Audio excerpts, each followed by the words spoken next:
ശ്രീ മഹാദേവ്യൈ നമഃ. ഓം ശ്രീമദ്ദേവി മഹാഭാഗവതം 9-ാം സ്കന്ധം 42 അധ്യായം വരെയാണ് നമ്മൾ പറഞ്ഞു വെച്ചത്. ലക്ഷ്മി വിവാഹം ആണ് പറഞ്ഞത്. അതിനുശേഷം 3 അധ്യായങ്ങളിലായിട്ട് സ്വാഹാസ്വധാ ദക്ഷിണ വിസ്തരിച്ച് പറയാണ്. ശ്രീകൃഷ്ണൻ്റെ ഗോലോകത്തിലെ സഖിമാരായിട്ടാണ് അനവധി ദേവിമാർ വന്നത്. സ്വാഹാസ്വധാ ദക്ഷിണ, ഷഷ്ഠി, മംഗളചണ്ഡി, മനസ ഒക്കെ അതിൽപ്പെട്ടതാ. തുളസി, രാധ, അതേപോലെ പ്രഭ, ശാന്തി, ക്ഷമ, ശോഭ, പിന്നെ ഗംഗ, സരസ്വതി, പത്മാവതി, അതേപോലെ 7 അംശഭൂതകളായിട്ട് നമ്മൾ 9-ാം സ്കന്ധം തുടങ്ങുന്ന സമയത്ത് പറഞ്ഞു. അംശാവതാരമായിട്ടാണ് ഗംഗ, തുളസി, മനസ, ഷഷ്ഠി, മംഗളചണ്ഡി, കാളി, ഭൂമി.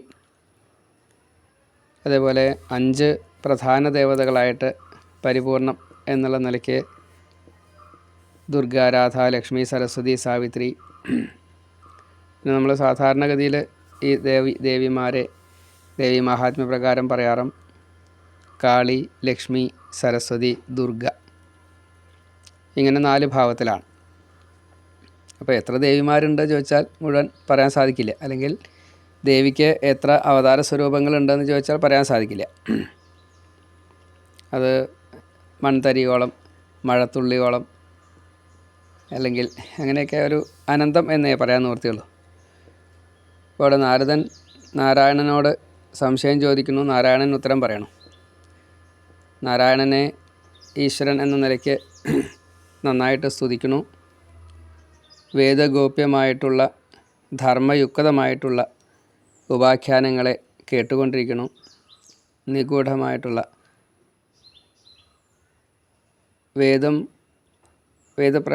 വേദം വിധിച്ച പ്രകാരത്തിലുള്ള കർമ്മങ്ങളെ ചെയ്ത ഭക്തന്മാരെക്കുറിച്ച്,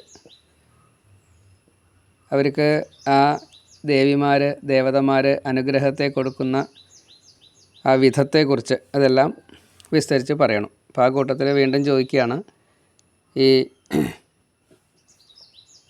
ഹവ്യകവ്യങ്ങളുടെ ദാനം, അതേപോലെ സ്വാഹാസ്വധ ദക്ഷിണ, ഇതൊക്കെ വളരെ പ്രധാനപ്പെട്ടതല്ലേ?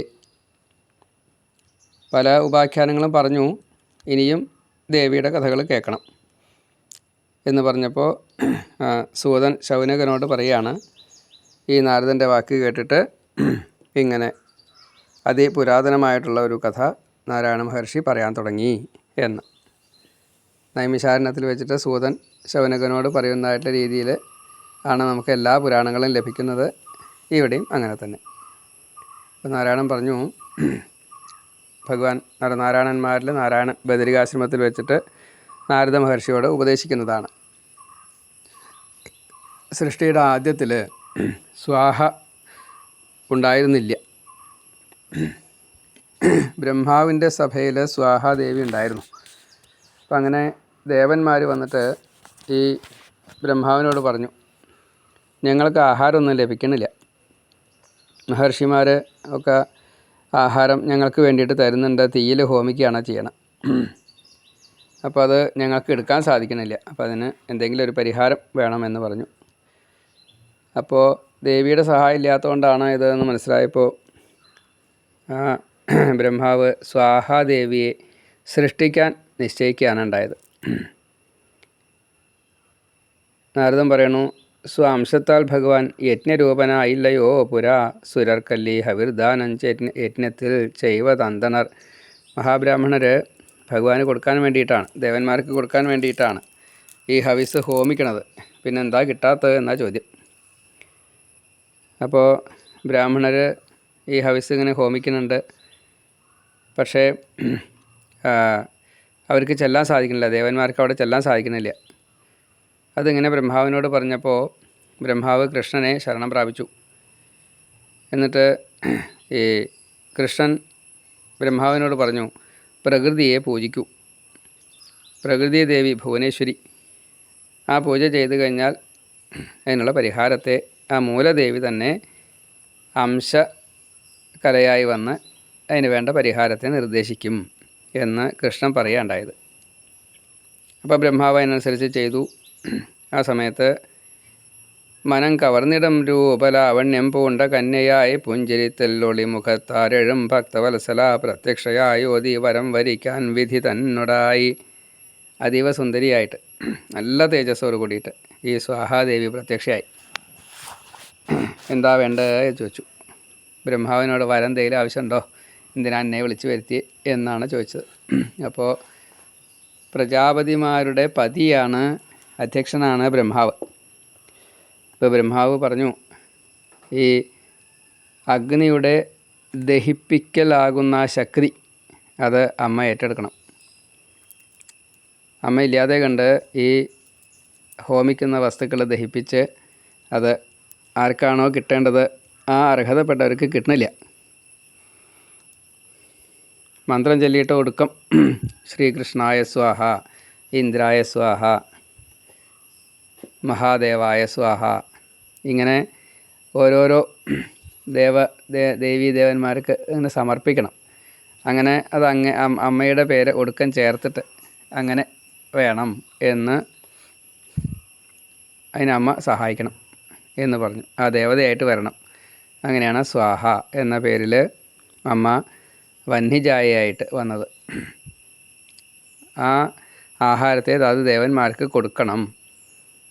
മാത്രമല്ല ഗൃഹത്തിന് നാഥയായിട്ടിരിക്കണമെന്നും പറഞ്ഞു. ഇപ്പോൾ തീയ സ്വതയല്ല, ഇങ്ങനെയുള്ളത് നമ്മുടെയൊക്കെ നാഥൻ എന്ന നിലയ്ക്ക് ഈ അഗ്നിദേവനാണ്. അപ്പോൾ ആ അഗ്നിദേവൻ്റെ സ്വാഹാദേവിയാണ് നമുക്ക് ഗൃഹത്തിൻ്റെ നാഥയായിട്ടിരിക്കുക. നമ്മൾ ഹോമിക്കുന്നതൊക്കെ ഈ അമ്മയാണ് അതാത് ദേവന്മാർക്ക് കൊടുക്കുന്നത്. അഗ്നിക്ക് കിട്ടുന്നുണ്ടാവും നേരിട്ട്, പക്ഷേ എന്നാലും ബാക്കിയുള്ളവർക്ക് കിട്ടില്ല. കിട്ടുന്നുണ്ടോ ഇല്ല എന്നുള്ളത് അവിടെ ചോദ്യമില്ല, ഉത്തരവില്ല. അപ്പോൾ ആവശ്യം ബ്രഹ്മാവ് ഇങ്ങനെ പറഞ്ഞു കഴിഞ്ഞപ്പോൾ സ്വാഹാദേവിക്ക് വലിയ സങ്കടമായി. അയ്യോ, ഇത് വലിയ ചതിയായിപ്പോയല്ലോ എന്നാ. അതെന്താ അത്? ഞാൻ ശ്രീകൃഷ്ണൻ്റെ ഭാര്യയായിട്ട് ഇവിടെ ഇരിക്കുകയാണ്. ഞാൻ ഇപ്പോൾ അങ്ങോട്ട് വന്നു കഴിഞ്ഞിട്ട് വേറെ ഏതെങ്കിലും ദേവന്മാരുടെ പത്നീപദം സ്വീകരിക്കേണ്ടി വരില്ലേ? അതുകൊണ്ട് ഞാൻ ആ വഴിക്കില്ല പറഞ്ഞു. അങ്ങ് ഇപ്പോൾ പറഞ്ഞതൊക്കെ സത്യമാണ്. പക്ഷേ ഏതൊരു ഭഗവാനാണോ സന്തോഷിക്കുന്നത് ആ ഭഗവാന്റെ സന്തോഷത്തിന് വേണ്ടിയിട്ടാണ് ഞാൻ ഇവിടെ കഴിയണത് ഗോലോകത്തിൽ. ആ ഭഗവാന്റെ സന്തോഷം കൊണ്ടല്ലേ, അനുഗ്രഹം കൊണ്ടല്ലേ അങ്ങ് വിധാതാവായത്. അതല്ലെങ്കിൽ ബ്രഹ്മാവ് പ്രജാപതി ആയില്ലോ, അല്ലെങ്കിൽ സൃഷ്ടികർത്താവായില്ലോ. അതേപോലെ ശിവൻ മൃത്യുഞ്ജയനായത്, ധർമ്മദേവൻ ഇപ്പോൾ ഈ ജീവജാലങ്ങളെ ശുദ്ധീകരിക്കുക എന്ന പ്രക്രിയ ചെയ്യുന്നത് ധർമ്മദേവനാണ്. അപ്പോൾ അങ്ങനെ ഓരോരുത്തർക്കും ഈ ശ്രീകൃഷ്ണനാണ് ആശ്രയമുള്ളത്. ആ ശ്രീകൃഷ്ണനെ വിട്ടിട്ട് വേണ്ടേ ഞാൻ ഇങ്ങോട്ട് വരാൻ? അതിനെനിക്ക് താല്പര്യമില്ല. പിന്നെ എങ്ങനെയാണ് എനിക്ക് സുഖം ഉണ്ടാവുക? എவ்விധം സർവസമ്പൂജ്യയായുധം മൂലദേവിയും, മൂലദേവി പോലും ഈ എല്ലാവർക്കും ഇഷ്ടമായത് കൃഷ്ണൻ്റെ പത്നി ആയതുകൊണ്ടാണ്. രാധയുടെ പവർ കിട്ടിയത് ഈ കൃഷ്ണൻ്റെ അനുഗ്രഹം കൊണ്ടാണ് എന്നാണ് സ്വാഹ പറയണത്. അപ്പം അതുകൊണ്ട് ആ ദേവൻ്റെ പാദം ഞാൻ, ആ ദേവൻ തൻ പാദപത്മം സതതം ഞാൻ ഭജിക്കയാം. അതല്ലാണ്ട് എനിക്ക് വേറൊന്നും വേണ്ട. അതുകൊണ്ട് അവിടെ നിന്ന് വിട്ടുപോരാൻ എനിക്ക് താല്പര്യമില്ല എന്ന് പറഞ്ഞു. ശ്രീകൃഷ്ണ ധ്യാനൈകതാനനായി തപസ്സിനായി ഗമിച്ചാൾ.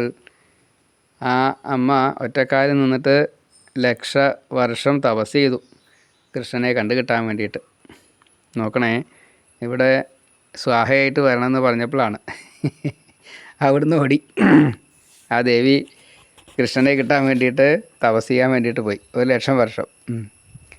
ഏതായാലും കൃഷ്ണൻ പ്രത്യക്ഷപ്പെട്ടു. അപ്പോൾ ഒരു മോഹാലസ്യപ്പെട്ടു എന്നാ, കൃഷ്ണൻ വന്നുല്ലോ എന്നുള്ള ആ സന്തോഷം. അപ്പോൾ രണ്ടുപേർക്കും അങ്ങോട്ടും ഇങ്ങോട്ടും മനസ്സിലായി. തപസ്സുകൊണ്ട് മെലിഞ്ഞ് ഒന്നും ഇല്ലാണ്ടാണ്, എല്ലാം തോലും മാത്രമേ അങ്ങനെയായിരുന്നു സ്വാഹാദേവി. അപ്പോൾ കൃഷ്ണൻ പറഞ്ഞു, വരാഹകൽപ്പത്തിൽ നഗ്നജിത്തിൻ്റെ മകളായി അന്ന് ജനിക്കൂ. അംശത്താൽ നാഗനജിതിയായി പിറന്ന് എൻ പത്നിയായി വരും.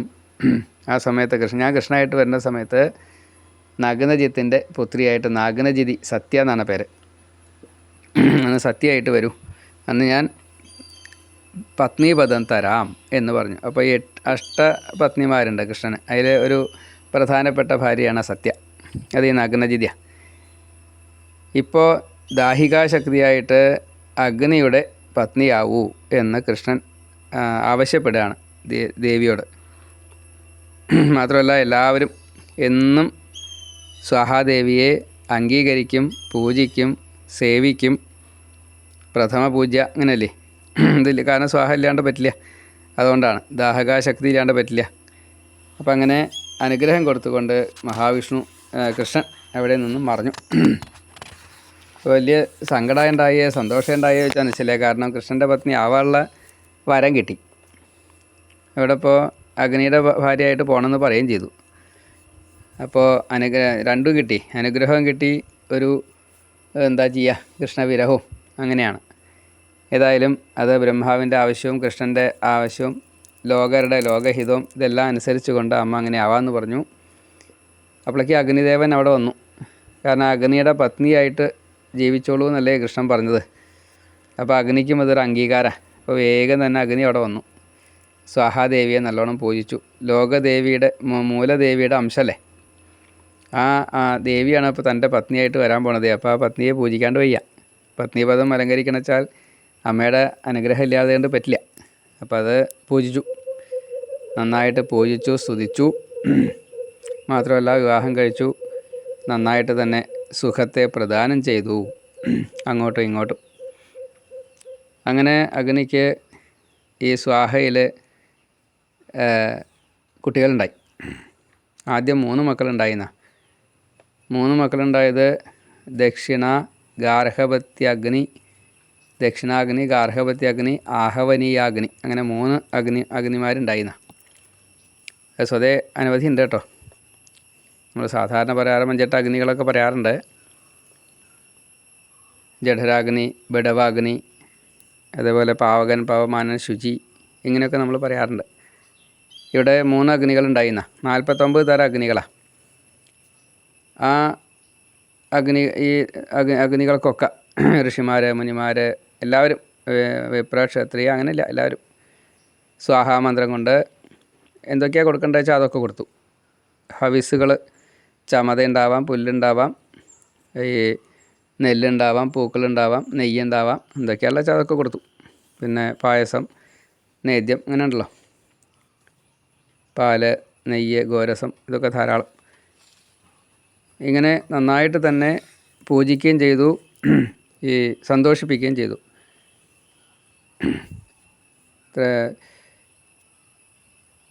ഇഷ്ടി ചെയ്ത് ഔവാസനം കാക്കണം, വൈശ്യം തൂവണം, ദേഹത്തെ ഹവിസാക്കിയിട്ട് പഞ്ചഭൂതത്തിൽ ലയിപ്പിക്കണം. ഇങ്ങനെ ഈ ഗാർഹപത്യ അഗ്നിക്കും ദക്ഷിണാഗ്നിക്കും അതേപോലെ ജീവനെ ദേഹത്തോട് ബന്ധിപ്പിക്കാൻ വേണ്ടിയിട്ട് ആഹവനീയാഗ്നിയും ആയിട്ട് ആദ്യം ഉണ്ടായിട്ടുള്ളവരെ, ആ 3 അഗ്നിമാരെ പ്രത്യേകമായിട്ടും അവിടെ പൂജിച്ചു എന്ന് പറയുകയാണ്. വേദമില്ലാത്ത ബ്രാഹ്മണൻ ചില കാര്യങ്ങൾ പറയാം നാരായണ മഹർഷി. വേദമില്ലാത്ത ബ്രാഹ്മണൻ, വിഷമില്ലാത്ത സർപ്പം, വിദ്യയില്ലാത്ത മനുഷ്യൻ, ഭർത്താവില്ലാത്ത സ്ത്രീ, അല്ലെ പൂക്കുക കായ്ക്കുക അതൊന്നും ചെയ്യാത്ത മരം, അങ്ങനെ നിഷ്ഫലമാണ് സ്വാഹ ചേർക്കാത്ത മന്ത്രം എന്ന് പറയാണ്. അപ്പോൾ എത്ര പ്രാധാന്യമുണ്ട് അഗ്നിക്ക് ഈ പത്നിയായിട്ടുള്ള സ്വാഹ ചേർന്നിരിക്കുമ്പോൾ എന്ന് പറയാണ്. അതേപോലെ പൂജ കഴിഞ്ഞ് കഴിഞ്ഞപ്പോൾ എല്ലാവർക്കും വലിയ സന്തോഷമായി. സ്വാഹാന്തമായിട്ടുള്ള മന്ത്രത്തോടെ എല്ലാം സഫലമായിട്ട് വരും എന്ന് ബ്രഹ്മാവും അവിടെ വിധിച്ചു. എല്ലാ മന്ത്രങ്ങളും ശ്രീകൃഷ്ണായ എന്ന് പറഞ്ഞതിന് ശേഷം സ്വാഹ എന്ന് പറയണം എന്ന് വിധിച്ചു. അങ്ങനെയാണ് ഹോമം. ഇന്ദ്രായ സ്വാഹ എന്ന് പറഞ്ഞാലേ ഇന്ദ്രന് കിട്ടുള്ളൂ. ഇങ്ങനെ സ്വാഹ അന്ത്യമായിട്ട്, പ്രണവാദ്യം, സ്വാഹ അന്ത്യം, ഇങ്ങനെയാണ് മന്ത്രങ്ങളൊക്കെ. ആ വിധിയെ അവിടെ വിസ്തരിച്ച് പറഞ്ഞു. പിന്നെ സ്വാഹ പൂജാ വിധികൾ, സ്തോത്രം അതൊക്കെ ഒന്ന്, മന്ത്രം അതൊന്ന് പറയണമെന്ന് പറഞ്ഞു. അങ്ങനെ നാരായണ മഹർഷി പറഞ്ഞു കൊടുക്കണു. സാളഗ്രാമം ഒരു കലശം, അതിൽ സാളഗ്രാമത്തിൻ്റെ അടുത്ത് വെച്ചിട്ട് ഒരു കലശം, അതിൽ വെള്ളമൊക്കെ ഒഴിച്ച് ഈ യജ്ഞം തുടങ്ങുന്നതിന് മുന്നേ അമ്മയെ രൂപത്തെ ധ്യാനിച്ചുകൊണ്ട് ആവാഹിക്കുക. മന്ത്രാംഗയുക്തയാം മന്ത്രസിദ്ധിരൂപിണി സിദ്ധിത നരർക്ക് കർമ്മഫലമേകുന്ന സിദ്ധ ശുഭപ്രദ ഈ കലശത്തിലേക്ക് വരണേ എന്ന് പ്രാർത്ഥിക്കുക. ഓം ഹ്രീം ശ്രീം വഹ്നിജായായൈ ദേവ്യൈ സ്വാഹ. ഓം ഹ്രീം ശ്രീം വഹ്നിജായായൈ ദേവ്യൈ സ്വാഹ. 12 അക്ഷരമുണ്ട്. ദ്വാദശാക്ഷരി മന്ത്രം ചൊല്ലിയിട്ട് അമ്മയെ സന്തോഷിപ്പിക്കുക. ആവാഹിക്കുക തുടങ്ങിയിട്ടുള്ള കാര്യങ്ങളൊക്കെ ചെയ്ത് പൂജിക്കുക 16 ഉപചാരത്തോട് കൂടിയിട്ട്. അപ്പോൾ അവിടെ 16 നാമങ്ങൾ, 16 പേരുകൾ സ്വാഹയ്ക്കുണ്ട്. സ്വാഹ വഹ്നിപ്രിയ വഹ്നിജായ സന്തോഷകാരിണി ശക്തി ക്രിയ കാലദാത്രി പരിപാകരി ധ്രുവ സദാ നരന്മാർക്കു ദഹനക്ഷമ ദാഹിക സംസാര സാരസ്വരൂപ ഘോര സംസാരതാരിണി ദേഹപോഷണ സംകർत्री ദേവജീവനരൂപിണി. ഇങ്ങനെ 16 നാമങ്ങൾ ആ സ്വാഹാദേവിക്കുണ്ട്. ഈ 16 നാമങ്ങളും ഉച്ചരിച്ചുകൊണ്ട് അത് 16 ഉരു, അതല്ലെങ്കിൽ 16 × 16 ഉരു, അങ്ങനെ 16ൻ്റെ ഗുണിതങ്ങളായിട്ട് അമ്മയെ സന്തോഷിപ്പിക്കാൻ വേണ്ടിയിട്ട് അർച്ചനകളോ ജപോ ഹോമോ എന്താ വെച്ചാൽ ചെയ്യാം. അങ്ങനെ വിധിയെല്ലാം അവിടെ പറഞ്ഞു. ഇങ്ങനെ ആരാണോ ഈ സ്വാഹാദേവിയെ പൂജിക്കുന്നത് അവർക്ക് ഈ കുട്ടികളില്ലാത്തവർക്ക് കുട്ടി ഉണ്ടാവും, ഭാര്യ ഇല്ലാത്തവർക്ക് ഭാര്യ ഉണ്ടാവും, രംഭയോട് തുല്യ സദൃശയായിട്ടുള്ള ഭാര്യ ഉണ്ടാവുന്ന അങ്ങനെയൊക്കെ അനുഗ്രഹിച്ചു. എല്ലാ സുഖങ്ങളും കിട്ടുമെന്ന് സാരം. അങ്ങനെ ഒരധ്യായം അവിടെ കഴിഞ്ഞു. 2ാമത്തെ അധ്യായത്തിൽ സ്വധാദേവിയെക്കുറിച്ച് പറയുകയാണ്. നാരായണൻ നേരിട്ട് കഥ പറയുകയാണ്. പിതൃപ്രീതികരം പുണ്യം ശ്രാദ്ധാന്ന ഫലവർദ്ധനം. അത് എങ്ങനെയുണ്ടാവുക? സൃഷ്ടി ആരംഭത്തിൽ ഈ മൂർത്തിമത്തുക്കളായി 4 തേജോ രൂപങ്ങൾ 3 ഇങ്ങനെ 7 തരത്തിൽപ്പെട്ടതായിട്ടുള്ള പിതൃക്കളുണ്ട്. അത് അഗ്നിശ്വാത്തന്മാർ, സോമവന്മാർ, ബർഹിഷത്തുകൾ, അതേപോലെ ഈ സോമപര ഹവിർഭുക്കുകൾ, ആജ്യപര സുകാലികൾ എന്നൊക്കെ പറയും. അവിടെ ചർഷണിയിൽ ഈ അര്യമാവിന് മനുഷ്യരുണ്ടായി എന്നൊക്കെയാണ് സ്വതേ പറയാറ്. അവർക്കാണ് ഈ മരിച്ചു കഴിഞ്ഞാൽ പിതൃക്കൾ എന്നുള്ള നിലയ്ക്ക് വരിക. അനലൻ, സോമൻ, യമൻ, അര്യമാവ് 4 മൂർത്തികളാണ്. അഗ്നിശ്വാത്തൻ, ബർഹിഷതന്മാർ, സോമവന്മാർ 3 തേജസ്സുകളാണ്. അനലൻ, സോമൻ, യമൻ, അര്യമാവ് എന്നുള്ളത് 4 മൂർത്തികളാണ്. കവ്യവാഹോ അനല സോമോ യമശ്ചൈവ അര്യമാ തഥാ അഗ്നിശ്വാത്ത ബർഹിഷദ സോമപ പിതൃദേവത. ഇങ്ങനെ 7 കൂട്ടം പിതൃഗണങ്ങൾ.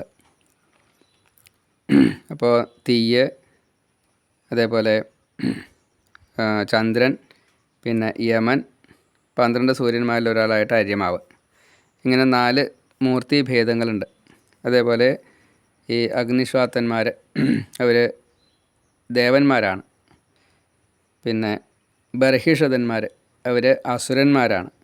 സോമപന്മാർ അവർ സാധ്യന്മാർ അല്ലെങ്കിൽ ദേവന്മാരിൽപ്പെട്ട മറ്റൊരു തരം ഗ്രൂപ്പാണ്. അപ്പോൾ ഇങ്ങനെ 4 തരത്തിലുള്ള പിതൃക്കൾ. ആ പിതൃഗണങ്ങളെ സങ്കല്പിച്ചുകൊണ്ട് ശ്രാദ്ധം ചെയ്യുമ്പോൾ അവർക്ക് തർപ്പണങ്ങളൊക്കെ ചെയ്യും. പിതൃമിസ്തർപ്പയാമി പിതൃഗണാമിസ്തർപ്പയാമി എന്നൊക്കെ പറഞ്ഞിട്ടാണ് തർപ്പണം ചെയ്യുക. അതേപോലെ ശ്രാദ്ധം, ബലിതർപ്പണങ്ങൾ ശ്രദ്ധയോട് കൂടിയിട്ട് ബലിപിണ്ടാദികൾ ഒക്കെ വയ്ക്കും. ഉദകപൂർവം ജലഗന്ധപുഷ്പ ധൂപദീപാദികളൊക്കെ കൊടുക്കാറുണ്ട്. സാധാരണഗതിയിൽ ഈ രാവിലെ ഉച്ചയ്ക്ക് എത്രയേ പതിവുള്ളൂ. വൈകുന്നേരവും പതിവുണ്ട്, 3 സന്ധ്യയ്ക്കും പതിവുണ്ട് എന്നാണ് പറയണത്. തർപ്പണങ്ങൾ 3 സന്ധ്യയ്ക്കും നമ്മളും പതിവുണ്ട്. ബ്രാഹ്മണരെ തർപ്പണങ്ങൾ എപ്പോൾ കുളിച്ചാലും ദേവ ഋഷി പിതൃ ഗണങ്ങൾക്ക് കൊടുക്കാറുണ്ട്. അതാണ് അതിൻ്റെ ഒരു നിയമം. പിന്നെ വേദപാഠ സൂക്താദികളൊക്കെ ചൊല്ലിക്കൊണ്ട് ആ ദേവിയെ സന്തോഷിപ്പിക്കണം എന്നാണ്. ഭഗവാന് നേരിച്ചതായിട്ടുള്ള ഈ നേദ്യമുണ്ണാത്തവർ, അതേപോലെ ദേവി ഭക്തി വിഹീനർ, അവർക്കൊന്നും മുക്തിയില്ല എന്നാണ്. അതേപോലെ തന്നെയാണ് ഈ ശ്രാദ്ധം ചെയ്യാത്തവരും എന്ന് പറയുകയാണ്. വിശപ്പ് കൊണ്ട് പിതൃക്കൾക്ക് ആഹാരം കിട്ടാതെ കണ്ട് അവർ ശപിച്ചു കഴിഞ്ഞാൽ പിന്നെ പരമ്പര ഉണ്ടാവില്ല. അപ്പോൾ ആ പരമ്പര ഉണ്ടാവാൻ വേണ്ടിയിട്ട് പിതൃക്കൾക്ക് നാം ഇപ്പോൾ മരിച്ച നാളിന് എന്നാ പറയുക, ശ്രാദ്ധം ചെയ്യുക, ബലി കൊടുക്കുക. അതേപോലെ ഈ വാവുകൾ, പിന്നെ ചില പ്രത്യേക ദിവസങ്ങളൊക്കെ ഉണ്ട്, അത് എല്ലാ അമാവാസിക്കും കൊടുക്കുകയാണ് സ്വതേ വേണ്ടത്. അങ്ങനെയൊക്കെയാണ് പറയുക. അങ്ങനെ നിത്യബലി ചെയ്യുന്ന ഇല്ലങ്ങളൊക്കെ ഉണ്ട്. ഈ ബ്രഹ്മാവ് ഈ പിതൃക്കൾക്ക് ആഹാരം കിട്ടണില്ല എന്നുള്ള വിവരം പിതൃക്കൾ അറിഞ്ഞു കഴിഞ്ഞപ്പോൾ സ്വാഹയെ സ്മരിച്ച പോലെ തന്നെ സ്വധാദേവിയും സ്മരിച്ചു.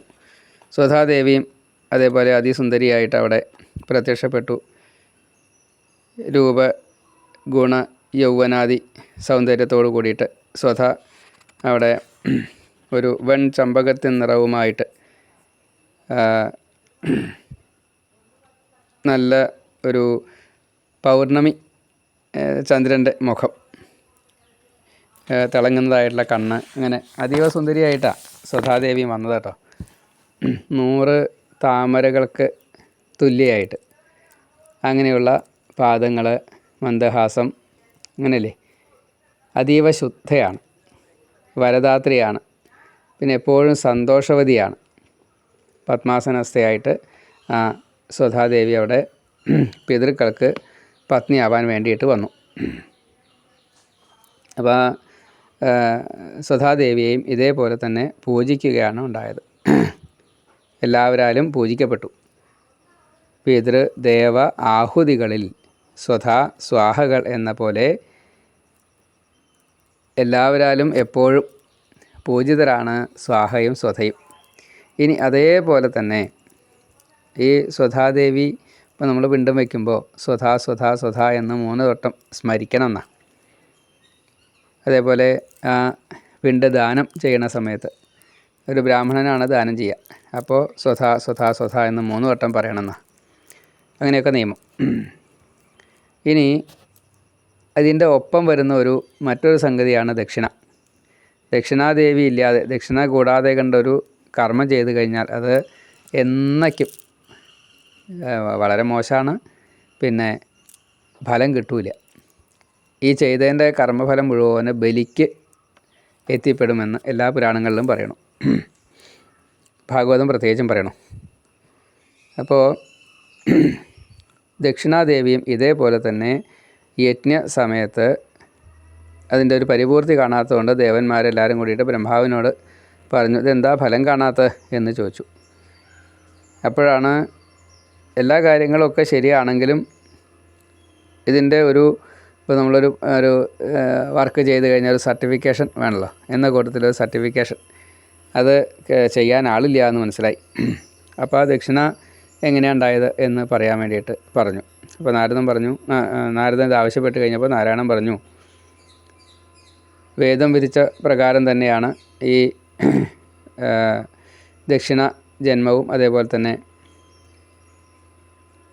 സ്വധാദേവിയെ പൂജിച്ച പോലെ തന്നെ ദക്ഷിണാദേവിയെയും സ്വാഹാദേവിയെയും പൂജിക്കേണ്ടത് എന്നെല്ലാം പറഞ്ഞു. അപ്പോൾ നാരദൻ പറഞ്ഞു, സ്വധാദേവിയെ പൂജിക്കണത് അങ്ങ് പറഞ്ഞില്ല, അതും കൂടി പറഞ്ഞിട്ട് മതി എന്ന് പറഞ്ഞു. ആയിക്കോട്ടെ. അങ്ങനെ സ്വധാദേവിയെ പൂജിക്കുന്ന ഈ ശ്രാദ്ധം മൂട്ടുന്നതായിട്ടുള്ള ആ പിണ്ടകർത്താവ് ശ്രദ്ധയോട് കൂടിയിട്ട് ശ്രാദ്ധം പിണ്ടം വയ്ക്കുമ്പോൾ ഈ സ്വധാദേവി അവിടെ വരും. പിതൃക്കൾക്ക് കൊടുക്കാനായിട്ട് ഈ പിണ്ടത്തെ സ്വീകരിക്കും. ധാതാവിൻ്റെ മാനസീകന്യയെ തൊഴാം എന്ന് പറഞ്ഞുകൊണ്ടാണ് സ്വധാ സ്വധാ സ്വധാ എന്ന് പറയേണ്ടത്. മനസ്സുകൊണ്ട് നിർമ്മിച്ചതാണ്, മനസ്സുകൊണ്ട് സൃഷ്ടിച്ചതാണ് സ്വാഹ സ്വധ ദക്ഷിണ 3 ദേവിമാരും ബ്രഹ്മാവ്. അപ്പം അങ്ങനെ സങ്കല്പിച്ചുകൊണ്ട് ഈ സ്വധാദേവിയെ ആവാഹിക്കുക കലശത്തിൽ.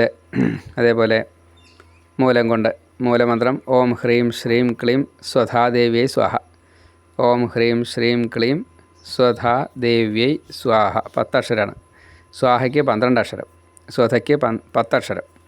അങ്ങനെ ഉള്ള മൂലമന്ത്രം ഓം ഹ്രീം ശ്രീം ക്ലീം സ്വധാദേവ്യൈ സ്വാഹ എന്ന് പറഞ്ഞുള്ള മൂലമന്ത്രം കൊണ്ട് പൂജിക്കുക. ജലഗന്ധപുഷ്പ ധൂപദീപ നൈവേദ്യാദികളെ കൊണ്ട് നൈവേദ്യം എന്നുള്ള പിണ്ടം വയ്ക്കലാണ്. ഏതായാലും അത് സുധാദേവിക്കുള്ള നേദ്യത്തിൽ ഈ നേദ്യം വേറെ വേണം, നേദ്യം പായസവും ഒക്കെ സെപ്പറേറ്റ് വേണം. അത് കൊടുത്തുകൊണ്ട് സന്തോഷിപ്പിക്കുക. അത് 16 ഉപചാരത്തോട് കൂടിയിട്ട് പൂജിക്കുക. ഇങ്ങനെ ശ്രാദ്ധബലി പിണ്ടാദി ചെയ്യണ സമയത്ത് സ്വധ എന്ന് 3 വട്ടം ജപിച്ചു കഴിഞ്ഞാൽ അത് എല്ലാവർക്കും എളുപ്പത്തിൽ തന്നെ സ്വധാദേവി കൊണ്ട് എത്തിക്കും, തന്നെ സ്മരിച്ചുവല്ലോ എന്ന് വിചാരിച്ചിട്ട് 3 സന്ധ്യയ്ക്കും ഈ സ്വധാദേവിയെയും സ്മരിക്കണം. അത് എന്നും വേണമെന്നാണ്. പിന്നെ ധ്യാനവും സ്തുതി ഒക്കെ പറയുന്നുണ്ട്. പ്രാണതുല്യ പിതൃക്കൾക്ക് വിപ്രജീവനരൂപിണി ശ്രാദ്ധാദിഫലമേകുന്നോൾ ശ്രാദ്ധാധിഷ്ഠാതൃദേവിനി നിത്യനീ സുഹൃതേ പുണ്യരൂപേ നീ സത്യരൂപ നീ സൃഷ്ട്യാദിയിൽ താനുണ്ടായി നീ ജീവിപ്പു പ്രളയാവധി പ്രണവം സ്വസ്തി നമനം സ്വാഹാ ദക്ഷിണകൾ സ്വധ കർമ്മങ്ങൾക്കിവ താൻ ശ്രേഷ്ഠം എന്നായോതുന്നു നാൻമറ ഈശ്വരൻ കർമ്മപൂർത്തിക്കു തന്നെ നിർമ്മിച്ചതാണിവ. അപ്പോൾ വിധാതാവിനാൽ സൃഷ്ടിച്ചതായിട്ടുള്ള ഈ സ്വധാദേവി എന്നും വാഴ്ത്തി നിൽക്കിയ സ്വധാദേവിയെ മുന്നിൽ പ്രത്യക്ഷയായി ക്ഷണാൽ ഇങ്ങനെയൊക്കെ പറഞ്ഞുകൊണ്ടിരിക്കുമ്പോഴാണ് ആ വിധിയുടെ മുന്നിൽ, ബ്രഹ്മാവിൻ്റെ മുന്നിൽ സ്വധാദേവി പ്രത്യക്ഷയായത്. എല്ലാവരും സന്തോഷപൂർവ്വം പിതൃക്കളും വളരെ 7 തരത്തിൽപ്പെട്ടതായ പിതൃക്കളെന്ന് പറഞ്ഞല്ലോ, അവരൊക്കെ വളരെ സന്തോഷത്തോടു കൂടിയിട്ട് ആ അമ്മയെ പൂജിച്ചു. ആ ദിവസത്തെ പ്രത്യേകമായിട്ട് കാണുകയും ചെയ്തു എന്നാണ്. അങ്ങനെയുള്ള ആ സ്വധാ ഉപാഖ്യാനം അവിടെ പറഞ്ഞു വെച്ചു. അപ്പോഴാണ് ഈ ദക്ഷിണയുടെ കാര്യം കൂടി ഒപ്പം പറഞ്ഞു വെച്ചത്. ഇനി സുശീലയാകുന്ന ഈ ഗോപിക ദക്ഷിണയായിട്ടുള്ള ഒരു രംഗമാണ്. അത് വളരെ വിശേഷപ്പെട്ടതായിട്ടുള്ളൊരു അധ്യായമാണ്. അപ്പോൾ അതുകൊണ്ട് നമുക്കൊരു അടുത്ത ഭാഗമായിട്ട് പറയാം. കുറച്ചധികം ഉണ്ട്. അത് 98 ശ്ലോകങ്ങളിലൂടെ ഈ ഉപാഖ്യാനം പറയണം. അത് 45-ാമത്തെ അധ്യായത്തിലാണ്. അവിടെ രാധാവിരഹത്തെക്കുറിച്ചൊക്കെ പ്രത്യേകം പറയുന്നുണ്ട്.